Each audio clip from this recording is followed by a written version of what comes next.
வணக்கம். இன்றைக்கி நம்ம பார்க்க போகிற ஒரு சட்னி ரெசிபி என்னென்னு பார்த்தீங்கன்னா, தேங்காய் இல்லாத தண்ணி சட்னி எப்படி செய்யலாங்கிறத பார்க்கலாம்.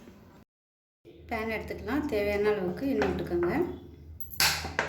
எண்ணெய் சூடானதும் 10 பச்சை மிளகாய் சேர்த்துக்கலாம். இது வந்து குட்டி பச்சை மிளகாயாக இருக்கிறதுனால 10 எடுத்துருக்கேன். இல்லைன்னா உங்கள் காரத்துக்கு தகுந்த மாதிரி எடுத்துக்கோங்க. 2 கீறிட்டு எண்ணெயில் சேர்த்துக்கோங்க, இல்லைன்னா வந்து வெடிக்கும்.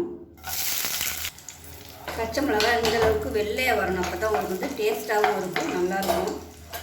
காரம் அவ்வளோவா தெரியாது நீங்கள் இந்த அளவுக்கு வதக்கிட்டிங்கன்னா. இப்போ மீடியம் சைஸாக 2 வெங்காயம் கட் பண்ணிவிட்டு சேர்த்துக்கலாம். இந்த அளவுக்கு கட் பண்ண போது ரொம்ப பொடியாக கட் பண்ண அவசியம் இல்லை. வெங்காயம் இந்த அளவுக்கு கண்ணாடி பதமாக வதங்கணும். இப்போ இதில் நல்லா ஒரு 2 கைப்பிடி அளவுக்கு பொட்டுக்கடலை சேர்த்துக்கலாம்.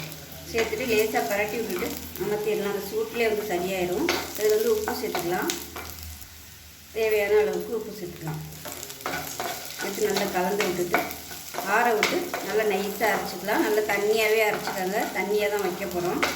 இந்த சட்னி தண்ணியாக இருந்தால் தான் நல்லாயிருக்கும், ரொம்ப கெட்டியாக இருந்தால் நல்லா இருக்காது. அதனால் நல்லா தண்ணி ஊற்றி அரைச்சிக்கலாம். இப்போ பாருங்கள், சட்னி வந்து நல்லா நைஸாக அரைச்சாச்சு. இது வந்து கெட்டியாக தான் இருக்குது. இன்னுமே கூட நம்ம தண்ணி நல்லா சேர்த்துக்கலாம். இப்போ மிக்சியை அலசிட்டு அந்த தண்ணியை சேர்த்துக்கிறேன். இப்போ நல்லா கலந்து விட்டுக்கலாம்.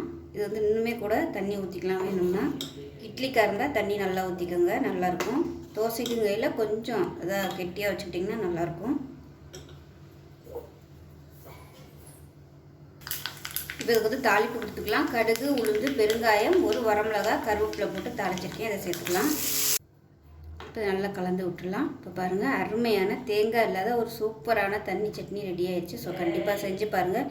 இட்லி தோசைக்கெலாம் அருமையாக இருக்கும். செஞ்சு பார்த்துட்டு எப்படி வந்துச்சுங்கிறத சொல்லுங்கள். வீடியோ பிடிச்சிச்சின்னா லைக் பண்ணுங்கள், கமெண்ட் பண்ணுங்கள், சேனலை சப்ஸ்கிரைப் பண்ணுங்கள், பக்கத்தில் உள்ள பெல் பட்டனையும் ப்ரெஸ் பண்ணுங்கள். நன்றி.